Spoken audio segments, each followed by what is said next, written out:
cast tonight includes our narrator, Lila. Where's Lila? Hugh, who plays the part of Charlie. Penn will play Mary, his wife. Zach is Joe Matkin, the ship's young steward and prolific letter writer. And not least, the choir. As I said before, the amazing London Sea Shanty Collective, who tonight are also the Challengers crew, including 6 scientists, almost indistinguishable from, but they're in their white coats. The crew knew them as scientifics. We know them as other things, but particularly good mates. So now, sit back, enjoy the launch of the Challengers song. Thank you, and Philip, when are we? And where are we?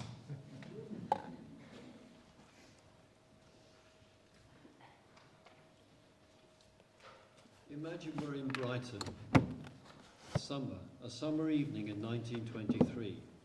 Charlie's 76 years old. He's been drinking up the Springfield Hotel with his cronies, and it's not gone well. He's home unusually early, and as he comes in the back door, he growls to anyone who'd be listening. They're a load of hypocrites, damn hypocrites, a lot of them. They go on and on and on about old Erin, and now they long to go back there, but they never will. Wild horses wouldn't drag them. And holding on to his cane, he sits at the kitchen table, where Stella, his granddaughter, she's 8 years old, has been drawing, and she looks up. She says, "Who is old Erin, Grandad?" And he says, Erin. Oh, it's a name for an old name for Ireland, where our family's from, on my mother's side. It's their home, it's where they left when they were boys just. Did you leave home when you were a boy just, Grandad? And he thinks, home, that word home. The ship was my home. And she says, was it? And he says, was what, dearie? Was the ship your home? Did I say that? His granddaughter looks sad for him and takes his hand. Would you like your cocoa now, Grandad? No, I'll make it, Stella dear. You go on up. I'll come up again in a minute. And in a while, he's sitting by a bed with a little extra something in his cocoa, holding a little hand in his big paw. And the rule is, if she says a word, then he has to tell her a story about it. So she says, cocoa. Oh dear, don't get me going on about cocoa, blooming cocoa.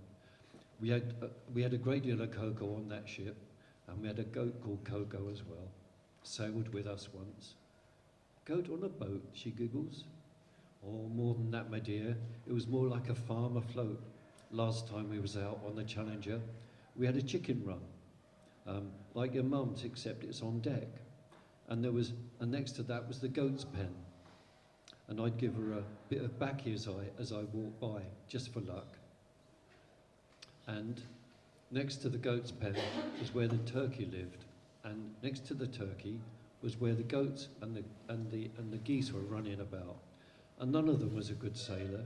Like, if a bit of the ocean came pouring down the deck, they kick up a right fuss, day or night. I think that ship sailed on cocoa, blooming cocoa. Breakfast, you know, was cocoa, and a bit of hard biscuit.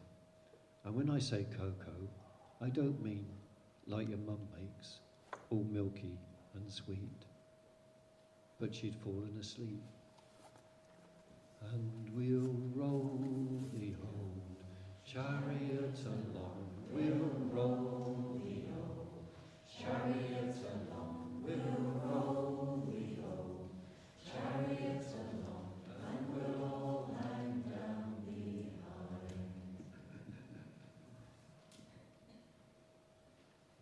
But But it's the 21st of December, 1872. The weather is rough down Channel. Full sail and steam ahead is the order. Anchors away! Oh, a drop of Nelson's blood wouldn't do us any harm. A drop of Nelson's blood wouldn't do us any harm. A drop of Nelson's blood wouldn't do us any harm. And we'll all hang down behind. And we'll roll the old chariot along. We'll roll the old chariot along. We'll roll the old chariot along. And we'll all hang down behind. Oh, a bit of rum and baccy wouldn't do us any harm. Oh, a bit of rum and baccy wouldn't do us any harm. Oh, a bit of rum and baccy wouldn't do us any harm. And we'll all hang down behind. And we'll roll the old chariot along. We'll roll the old chariot along. We'll roll the old chariot along. And we'll all hang down behind. Oh, a night on Dalston town wouldn't do us any harm. Oh, a night on Dalston town wouldn't do us any harm. Oh, a night on Dalston town wouldn't do us any harm. And we'll all hang down behind. And we'll roll the old chariot along. We'll roll the old chariot along. We'll roll the old chariot along. And we'll all hang down behind. And to welcome refugees wouldn't do us any harm. And to welcome refugees wouldn't do us any harm. And to welcome refugees wouldn't do us any harm. And we'll all hang down behind. And we'll roll the old chariot along. We'll roll the old chariot along. We'll roll the old chariot along. And we'll all hang down behind.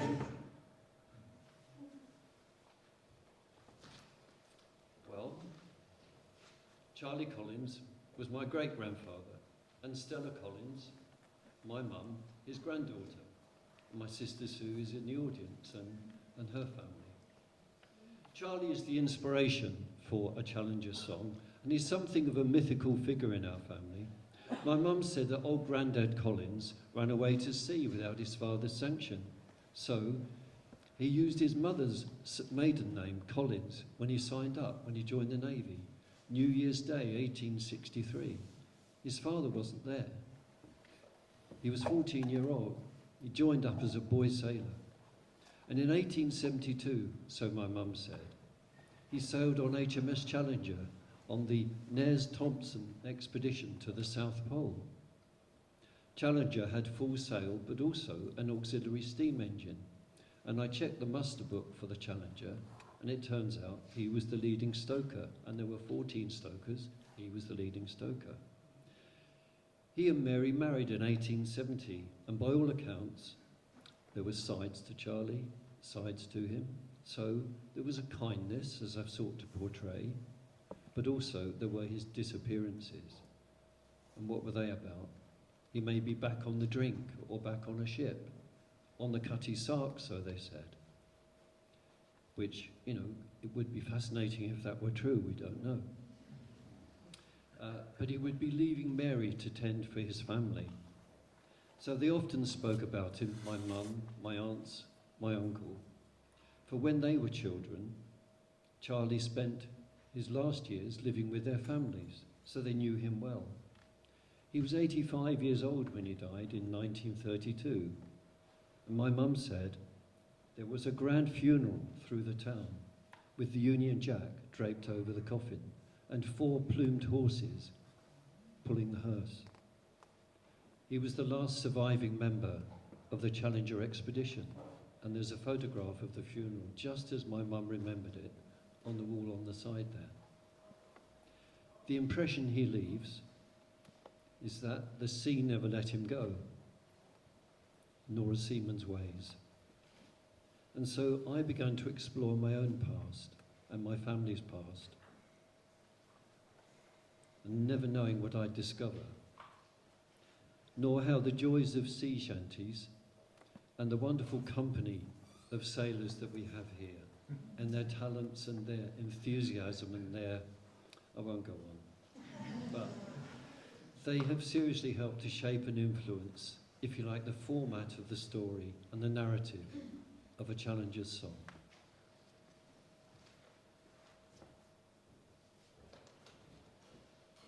Just before Christmas Eve, 1872, when all was pronounced ready, HMS Challenger got underway under full sail from Portsmouth Harbour.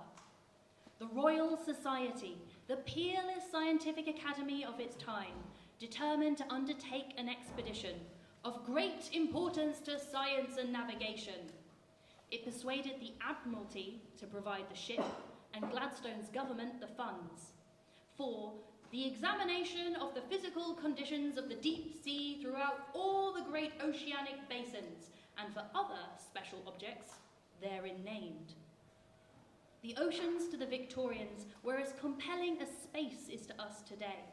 Her mission, above all, was designed to establish Britain's supremacy in maritime science.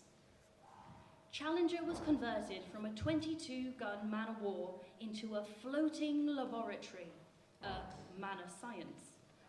All but 2 of her cannon were lifted away to make room for a workshop, photographic laboratory, thermometers, microscopes, thousands of specimen jars, and cabins for the team of 6 scientists. Her captain was George Nares, while the eminent Scottish naturalist, Professor Wyville Thompson, led the team of 6 scientists. The objects of the expedition were to sound the ocean depths and study its currents, To dredge for whatever unknown species lie below. to chart new routes for submarine telegraph cables linking Britain to the Empire, And where we might land to observe the flora and fauna.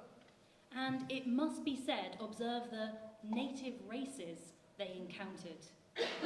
Ahead lay the great open depths, till then, in Professor Thompson's word, a closed book to all mankind.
Beneath the deep blue sea.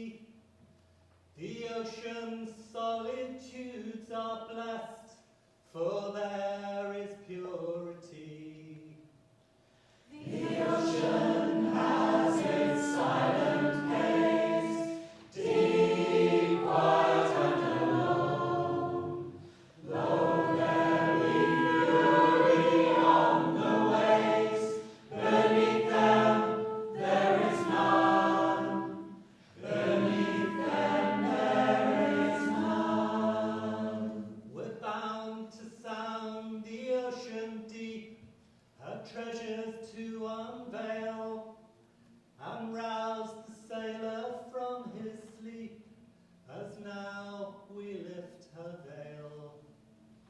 The ocean has its silent gaze, deep, quiet, and alone. Though there be fury on the waves, beneath them there is none. Beneath them there is none.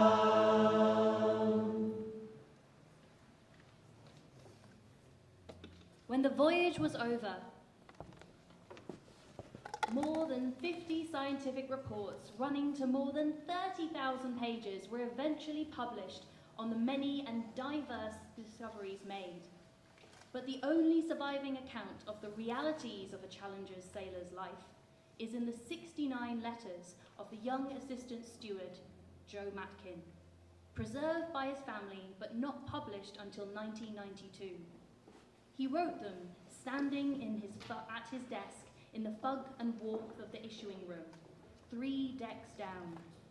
Food was on his mind in Joe's first letter home. Even though the ship is near fully disarmed, as soon as we left Portsmouth, the crew were put on man-of-war rations: salt pork, pea soup, hard biscuit. Not so for the officers' mind, and them scientifics, as we call them. They were all set to have their grand dinner on Christmas Day. But first, their roast turkey, and then, on Boxing Day, their goose very mysteriously disappeared before they could reach Captain Nair's table. They found fragments of goose's bones and some salt up in the main top rigging, where the birds had been taken and devoured. The officers made a fine kick-up about it, but can't find out who takes them. I should have liked to pick a bit of goose myself. I've never been so hungry as the last few days. A man-of-war diet is bringing us down a good deal. There's a truth that follows each sailor across the ocean blue. You'll never get fat on a sailor's top unless you nick a bit more for the crew. There was a hell of a hullabaloo, and roaring like a gale. They found 20 guns and a nice pinch of salt tucked away in the topgallant sail. We was 5 days out of Pompey and already getting thinner. You're going to have to sing the same chorus again.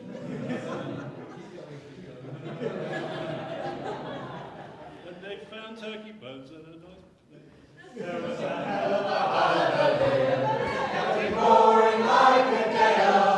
They found turkey bones and a nice pinch of salt tucked away in the topgallant sail. We were 6 days out from Pompey, and still we're getting thinner, when somebody nicked the goose or dress for the officers' Boxing Day dinner. There was a hell of a hullabaloo, Captain roaring for his supper. They found his bones and a nice pinch of salt tucked away in the old packet covers. We were 9 days out from Pompey, getting thinner and thinner, when somebody nicked the duckle dress for the officers' New Year's Day dinner. There was a hell of a hullabaloo, Captain roaring for his carol. They found his bones and a nice pinch of salt tucked away in the topgallant barrel. So pity the poor hungry sailor, just one of the Challenger's crew. He never got fat on his purse or his paunch, and be Jesus, neither would you. There was a hell of a hullabaloo, Captain roaring like a gale. They found turkey bones and a nice pinch of salt tucked away in the topgallant sail. There was a hell of a hullabaloo, Captain roaring like a gale. They found turkey bones and a nice pinch of salt tucked away in the topgallant sail.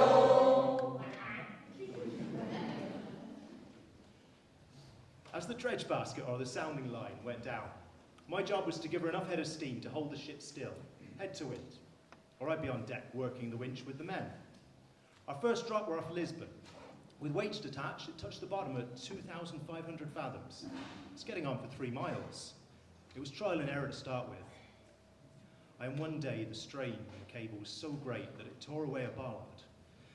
Tore it right off the deck, and it flew across deck and killed our young William Stokes, one of our 50 boy sailors. All hands stood for his service the following day. and his messmates wrapped and lowered his body into the sea.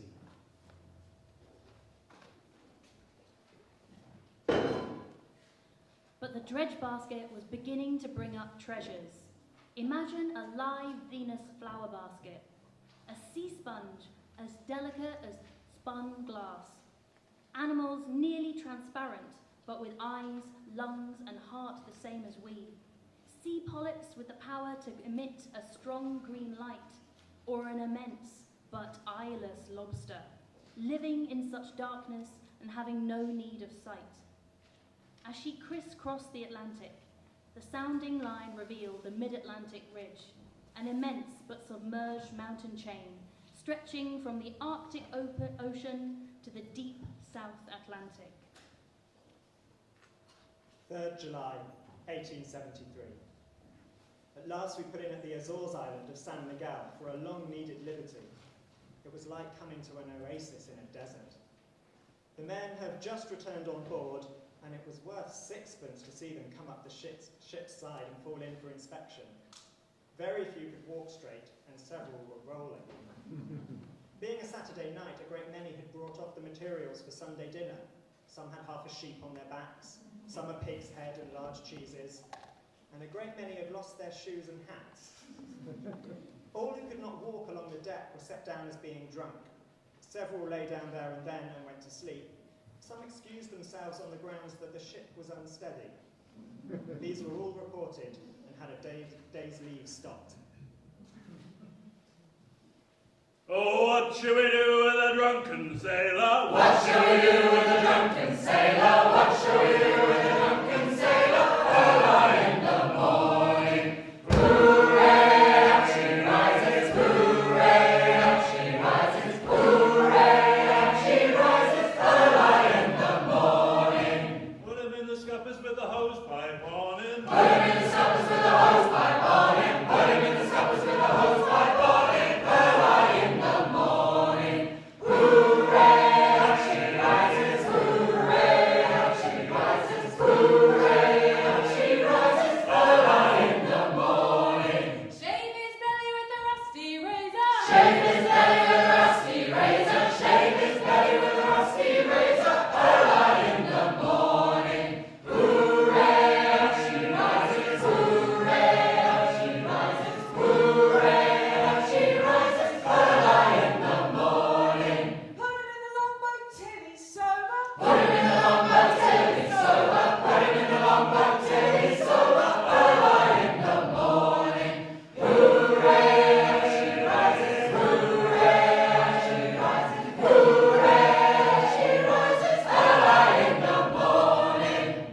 Kill Holland! Kill Holland! Kill Holland, kill Holland, kill Holland, kill Holland, early in the morning.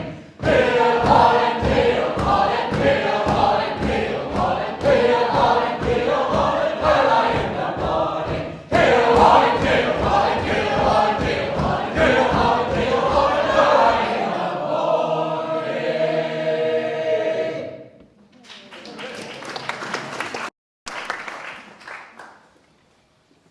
Leaving the Portuguese islands of the Azores, Challenger crosses the Atlantic Ocean, stopping regularly to sound and dredge the ocean floor.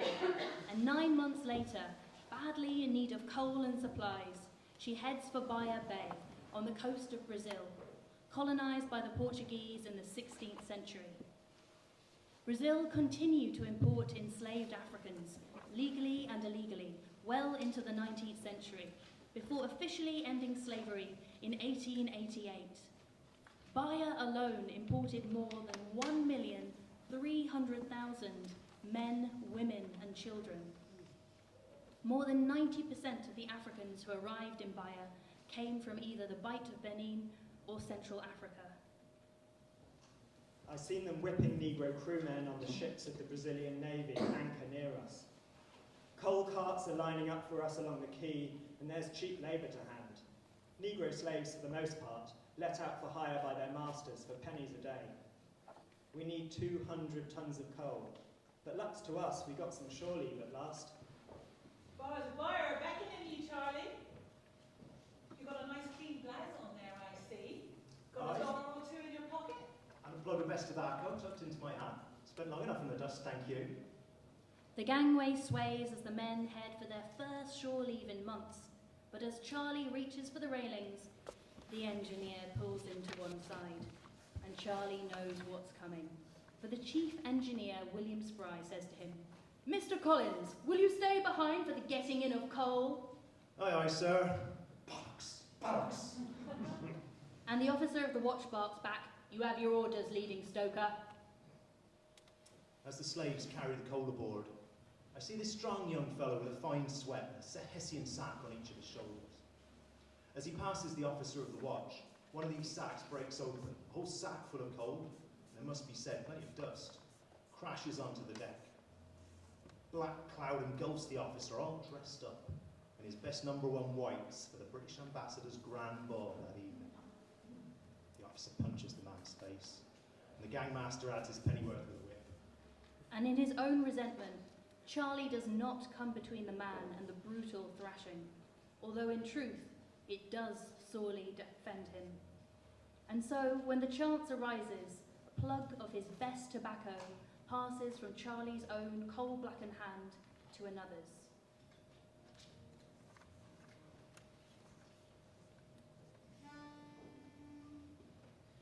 It was in sweet Senegal that my foes did me enthrall.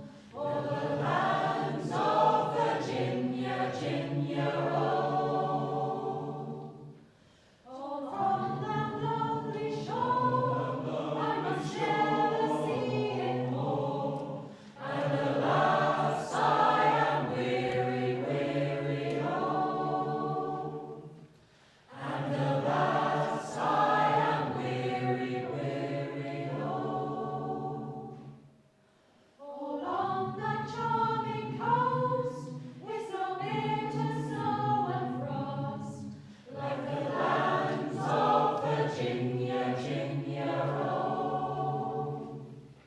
Their streams forever flow, and their flowers forever grow. And alas, I am weary, weary, oh.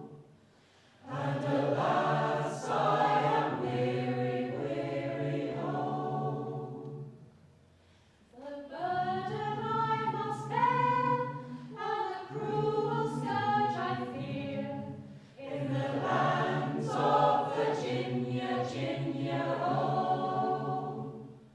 And I think of friends most dear, with a bitter, bitter tear. And alas, I am weary, weary, oh. And alas, I am weary, weary, oh. So while our ship lay at anchor in Bahia Bay, the naturalist went off exploring the sensational beauty of the Brazilian forest, and us men studiously explored the sensational beauty of the bars of Bahia.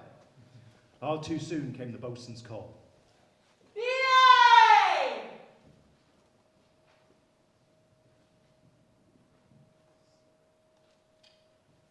As I was strolling round Bahia Bay, Hey, blow the man down. a Brazilian lady just happened my way.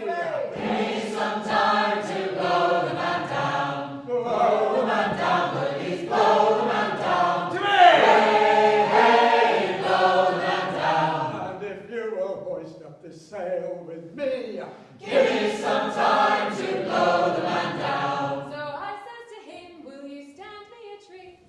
Way, hey, blow the man down. I'm sorry, says he, that ship I must meet. Give me some time to blow the man down. Blow the man down, please blow the man down. Way, hey, blow the man down. and if you will hoist up the sail with me, Give me some time to blow the man down. I bought her a dinner, $1 in town, Way, hey, blow the man down. and trinkets and laces, and bonnets and gowns. Give me some time to blow the man down.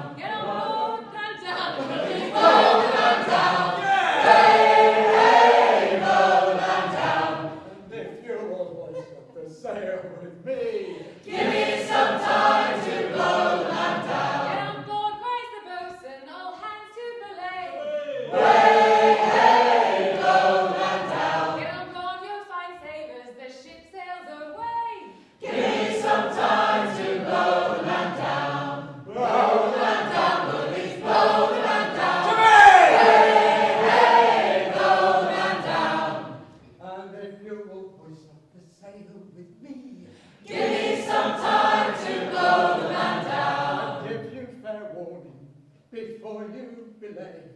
Way, hey, low and down. Don't listen to what pretty girls say. Give me some time to blow the man down.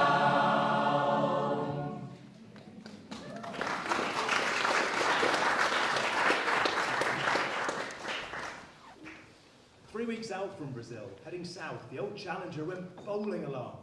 But these winds were cold. So cold for the likes of us, who only days before had been melting beneath the tropical sun. We'd seen but 2 ships, and our only living companions were the albatrosses, the Molly Marks we call them, haunting us like in the ancient mariner.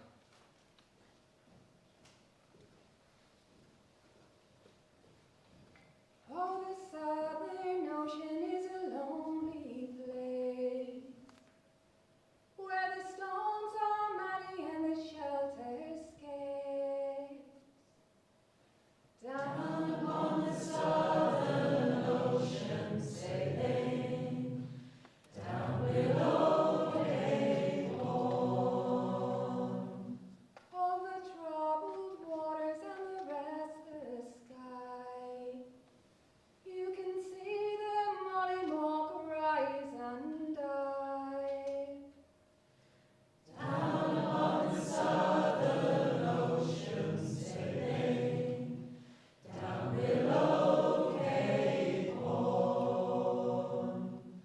Won't you ride the wind and go, white seabird? Won't you ride the wind and go, Mollymock? Down upon the southern ocean sailing, down below Cape Horn. Oh, the Mollymock lights on its great white wings, and oh, what a lonely song he sings. Down upon the southern ocean sailing, down below Cape Horn. And he's got no compass and he's got no gear, and nobody knows where the Mollymock steers. Down upon the southern ocean sailing, down below Cape Horn. Won't you ride the wind and go, white seabird? Won't you ride the wind and go, Mollymock?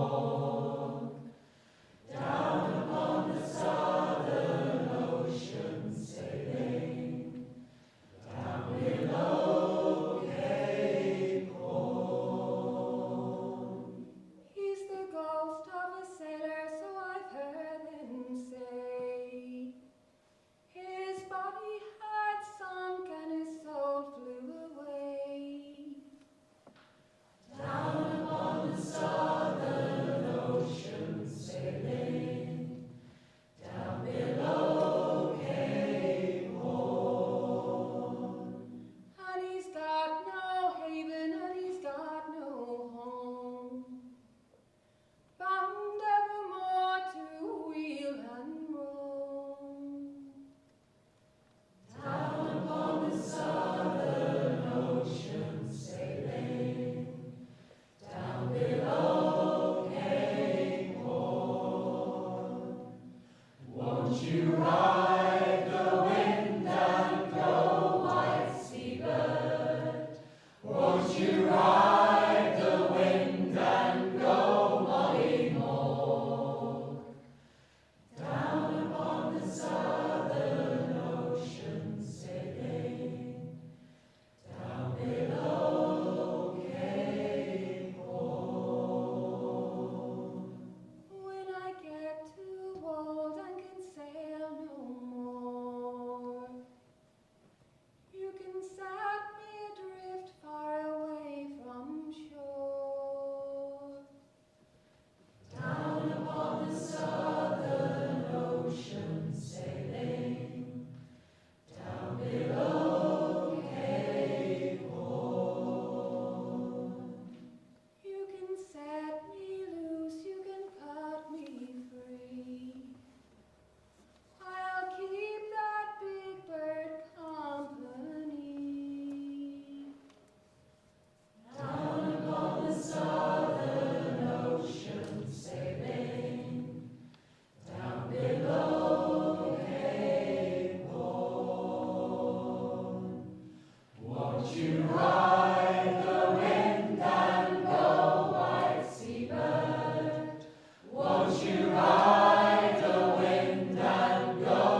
the Southern Ocean.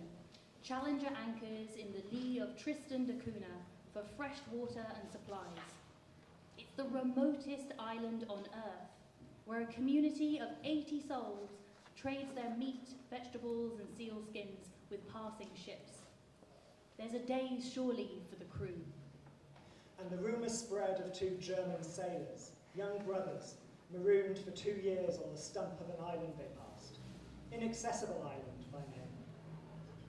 The islanders have been out there and say the brothers are stealing their seals. So as far as they're concerned, they've left them to rot. It's 4 bells, and the engineer prods at the gently swinging hammock, speaking softly into the stoker's ear, so as not to disturb the bodies suspended in sleep around him. Captain's orders. Need a bit of steam. There's hardly a breath of wind. Do you want this chance, Charlie, to rescue the daft buggers? Captain wants 10 men for the gig. Aye, sir, I do. They'll have been praying for their deliverance. And soon our longboat, with myself and 9 men rowing, officer at the helm, scientist, and our photographer, all his gear wrapped up in oils, we pull away from the mothership. And such an island as now takes shape on the horizon. Not named inaccessible on a whim, for it looks more like hands pressed together in prayer, rising sheer from the shore to 1,000 feet or more.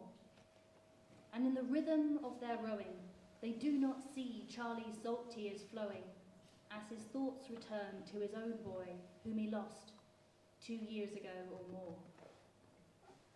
I and the brothers come scrambling barefoot over stones to grab the boat as we're hauling her up the beach. We have Frederick and Gustav, they say, gripping our hands. They won't let go. They stand in an unspeakable kind of joy, in shredded clothes as ragged and wretched as he's ever seen. The captain will take the brothers to Cape Town, and after refitting, the Challenger sets off once again, deep into the Southern Ocean, heading away to Australia.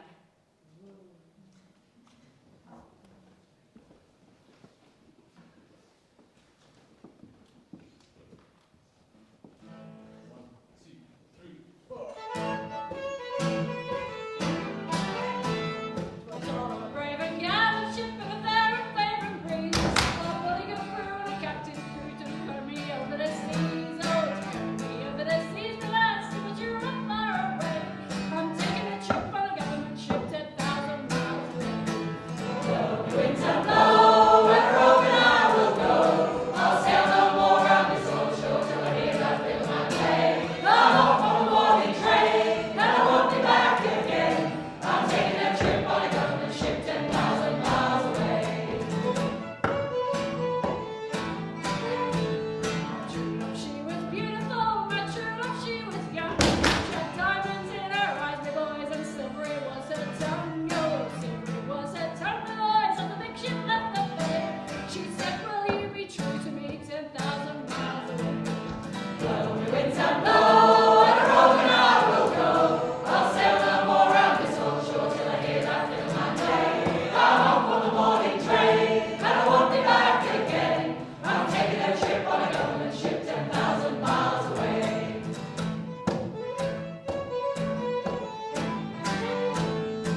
Can it be me lads while I still got means to pay?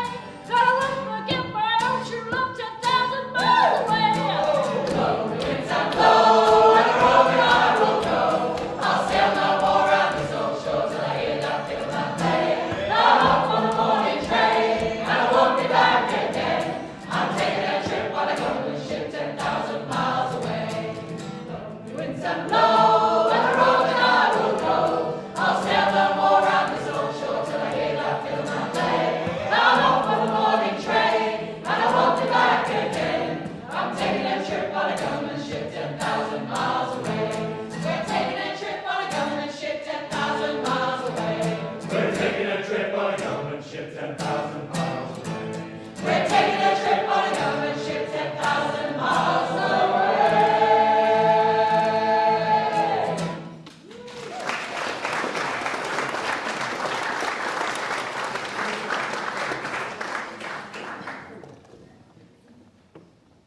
June 1874. After 3 months in Australia, Challenger left Sydney Harbour for a voyage of 1,000 miles across the turbulent Tasman Sea. We were to take a careful line of soundings, for the cable from Australia to New Zealand is to be laid next year. The sea was so rough everybody went below for their dinner, except the 4 men steering and the leadsman, Edward Winton. He was standing out in the chains to swing the sounding lead into the heaving sea to test the depth, when a frightful sea broke over the ship, shaking her from stem to stern. The sea had come and gone, taking with it the poor man from off the anchor, in all his thick winter clothing, sea boots and oilskins.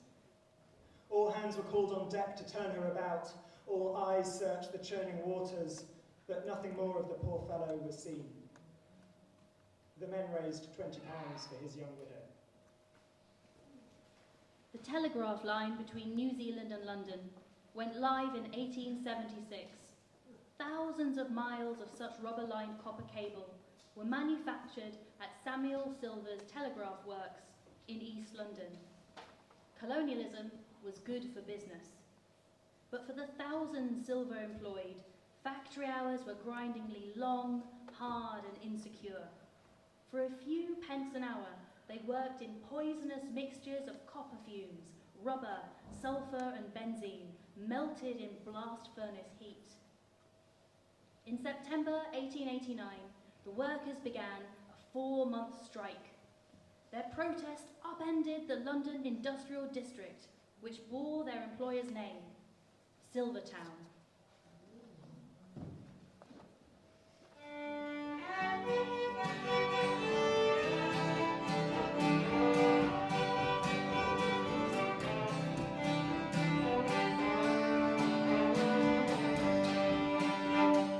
Back in 1888, first match goes out the gate, and the doctors won their time, and now the great silver banner join the Union today.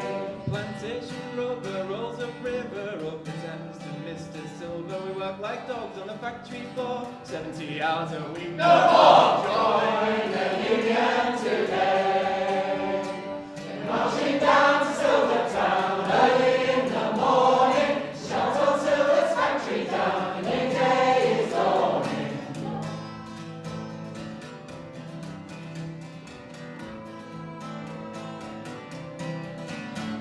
Ten farthings more is all we ask. Brother knows furnace blast. Women getting equal pay. Set the black legs on their way. Join the Union today.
23rd of March, 1875. We're off Mariana Island in the Western Pacific.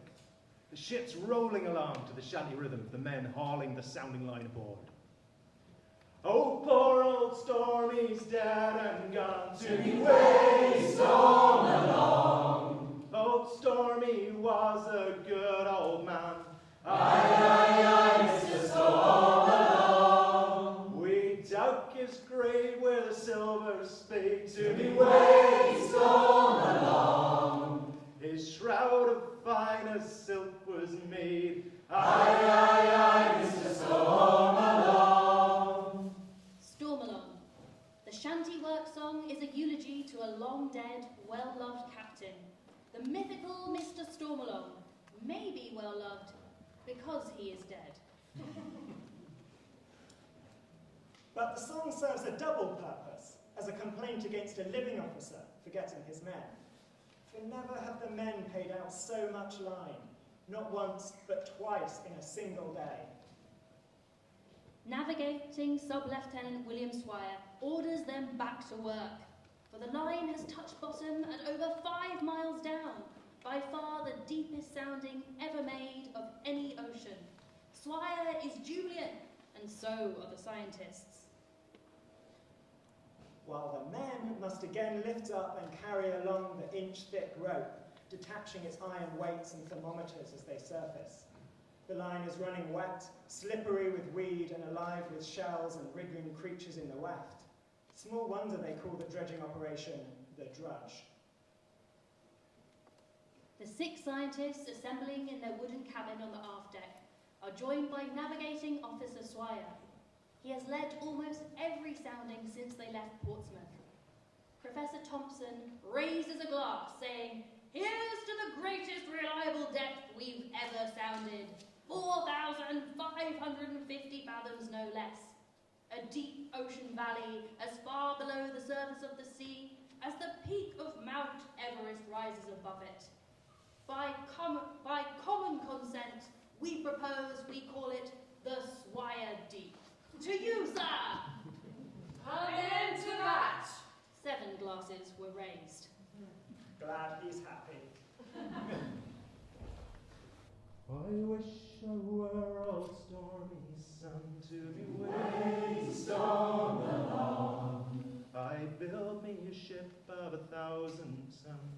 Aye, aye, aye, Mr. Storm along. I'd fill her up with New England rum To be way storm along. and all me shellbacks they'd have some. Aye, aye, aye, Mr. Storm along. Now poor old Stormy's gone to rest to be Way storm along. of All the sailors he was best. Aye, aye, aye, Mr. Storm along. But what of Mary? Well, they say that Mary married Charlie following a whirlwind romance in the West Country in Cornwall. They were wed in May 1870 at St Bartholomew's Church in Maresfield in Sussex. Mary was just 20 years old. She and her mother had recently taken over the laundry house business on the edge of the village, and Mary worked as a laundress for all of her life. She gave birth to her first child, Charles John Collins, a year later. Charlie grabbed just a few days shore leave to be with his wife and son, but Mary was to bury the boy on her own, for the boy just lived for 3 months, and when Charlie was back at sea. But then he was away at sea for the greater part of the first 6 years of their married life, mostly on HMS Challenger. Altogether, Mary had 9 children, of whom 3, all boys, were to die in their infancy, as was common in those days. It seems that she learned her independence the hard way. My mother said, when Grandad would disappear, she would take in washing. She had a mangle in the backyard and a horse and cart. to fetch and deliver the laundry. But she managed to send all of her children to fee-paying schools nearby to give them a better start in life. She bought her son George, that's my mum's father, my grandfather, a piano. He was by repute an excellent pianist and an engineer. And by all accounts, Mary was a very intelligent woman. And so the little that we do know of her, we try to capture her spirit too in episodes in the book.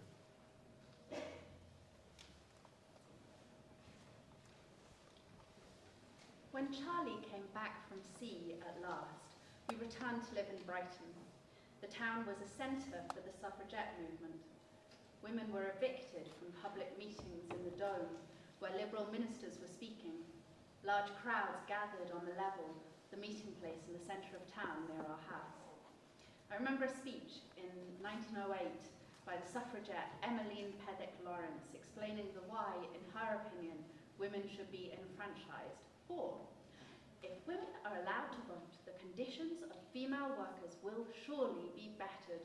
Such questions as no man can hope to settle will be answered satisfactorily.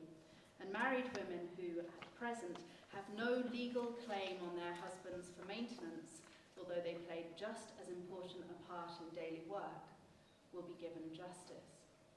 And so, for Mary, we give you Skipper Girls.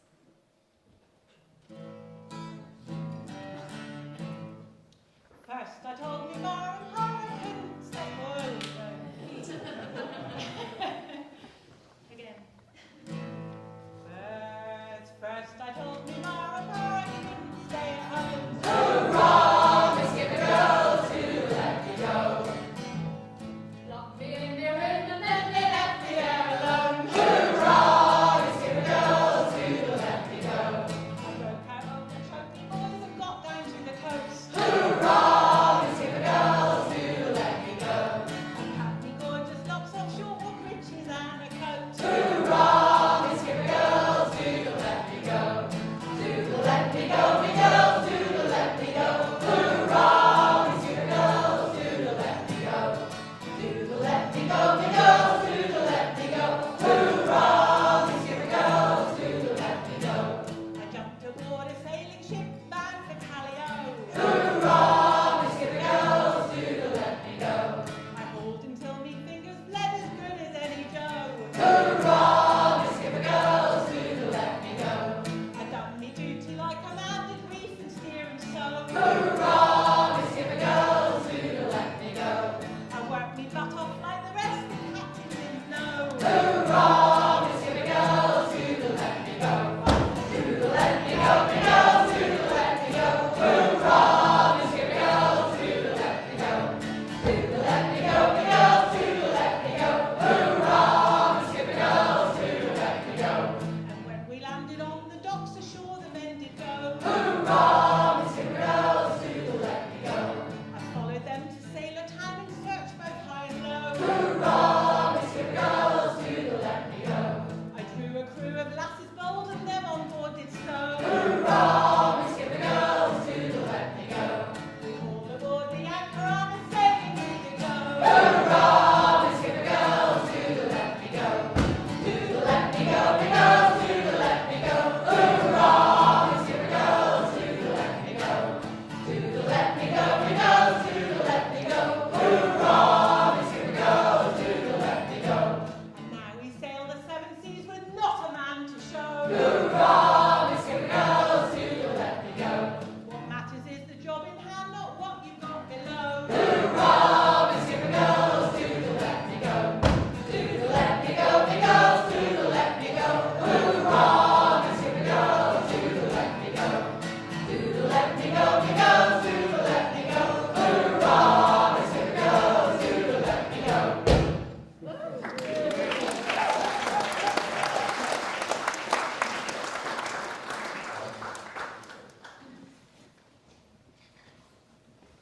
Honolulu, July 28, 1875. The mail is in, but there is not a single letter or newspaper for me from anyone. So now I shall have to wait until we reach Valparaiso in November. It is nearly 12 months since I heard from you or the boys. And if you have any bad news to tell, it is better to tell it at once rather than leave people to think and fear. I suppose I shall get a heavy mail in Valparaiso, but we shan't be there for 3 months yet.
It's been 3 long years at sea. Will you remember me like I remember you? Will you remember me?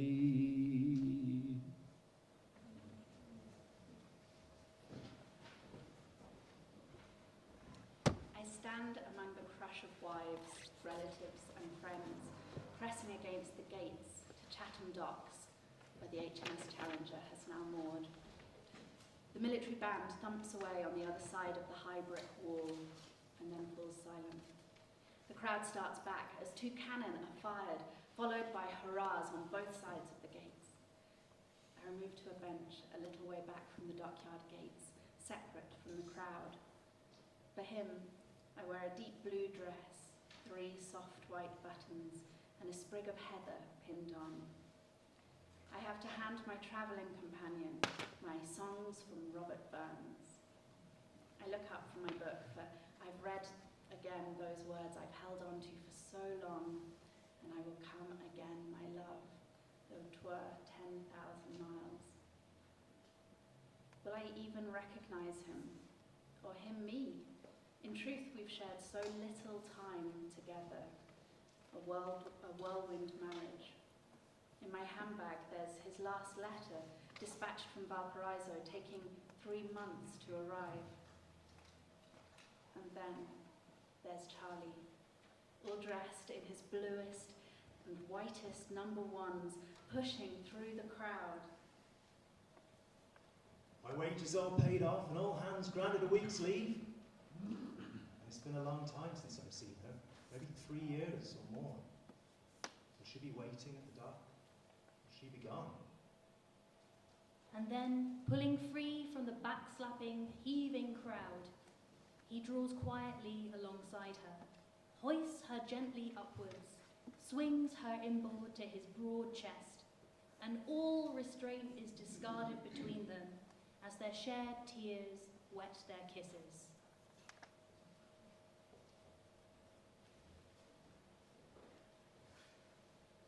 It's been a long time since you've seen her. Must have been 3 years or more. Will she be waiting for you, Charlie? Or like the others, will she be gone? One more voice, that'll do, boys. Soon we'll draw alongside, hoist her upward, swing her inboard, for the journey's nearly done. Well, you're looking mighty fine, boy, all dressed up in your number ones. You scrounged a new blade from the purser to scrape those bristles off your chin. One more pull, boys, that'll do, boys. Soon we'll draw alongside, hoist her upward, swing her inboard, for the journey's nearly done. And when we fix those bow and stern lines, and you've scuttled down the gangway, if Mary's waiting there, just kiss her, but turn around, give us a smile. One more pull, boys, that'll do, boys. Soon we'll draw alongside, hoist her upward, swing her inboard, for the journey's nearly done. For we too will go ashore, boys, and get drunk in their clubs and bars, but return home pockets empty, like so many nights before. One more pull, boys, that'll do, boys. Soon we'll draw alongside, hoist her upward, swing her inboard, for the journey's nearly done. For a man may have a wife, boys, and a man may have a mistress, but a sailor has his ship, boys, and his mistress is the sea. One more pull, boys, that'll do, boys. Soon we'll draw alongside, hoist her upward, swing her inboard, for the journey's nearly done. One more pull, boys, that'll do, boys. Soon we'll draw alongside, hoist her upward, swing her inboard, for the journey now is done.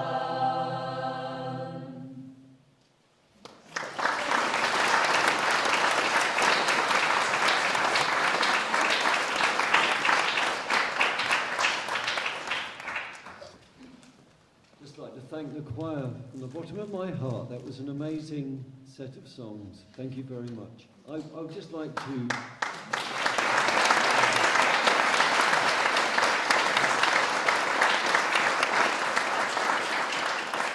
But then it's Shanty, you know, that's what the sea shanties are about, working together and pulling that rope, getting those sails up, whatever it may be, or in this case, a production.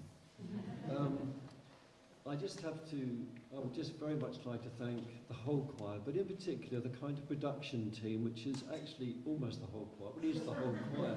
In fact, it extends to quite a few people in the audience. In fact, hands up those of you who have not really had not many. Well, you get a double, you get an extra drink, and you know you can tidy up after. So particularly, you know, the kind of, you know, the people, the crew who played their parts. So thank you, Lila and Hugh and Zach and Penn, for really living their parts, and David, and then the scientists explaining the 4-part mission, and you know, Vic doing her belays and skipper girls. It just goes on and on. It's kind of madness, really. But and can I thank Aidan for his lovely clarinet playing.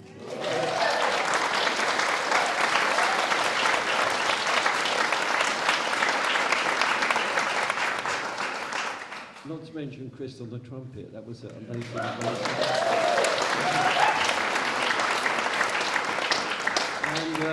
And Will and Penn, you know, the violin and guitar. I could go on, but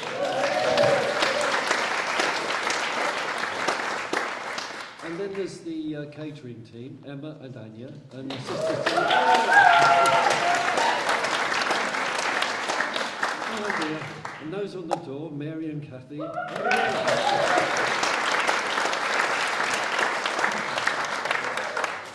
The 3 songs, Turkey Bones. Can I thank Maggie, particularly for help with the arrangement? She's going to deny she did very much.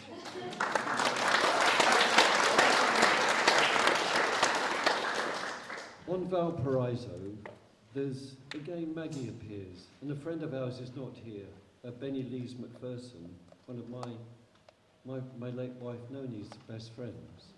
And I need to acknowledge Noni's contribution, for she helped me to write the chorus at the end.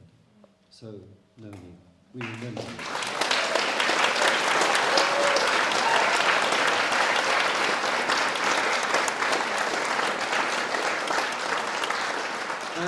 And for Chris's interpretation, arrangement of Valparaiso.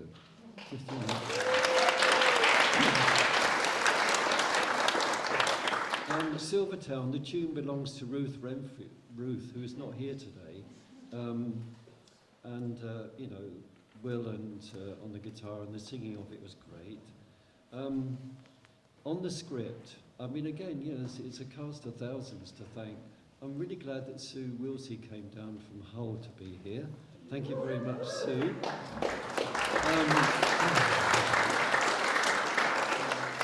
She read an early draft, as did Mick, and then Francesca. You see, it goes on and on. I'm just going to check my list here to make sure I've not forgotten anybody. Terrible.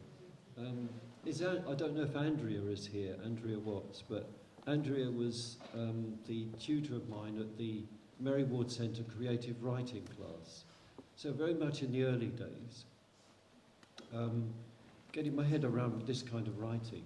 And I do need to acknowledge and wish to acknowledge the kind of, you know, the kind of support and interest that Lila also showed from very early on. You know, the way poetry and spoken word interrelate with song. It's been a really interesting, lovely understanding there. And there are others in the choir to whom such a compliment can easily be made. Good Lord. Just kind of looking around, feeling a bit nervous. Have I forgotten? Well, look, if I have, I owe you 10 points. We're going to be drinking a bit at the Crown and Castle, which is up the road towards Lawson Junction. Turn left. There's a couple of tables reserved. So, thank you, everyone, and thanks to the amazing Sea Shanty Collective.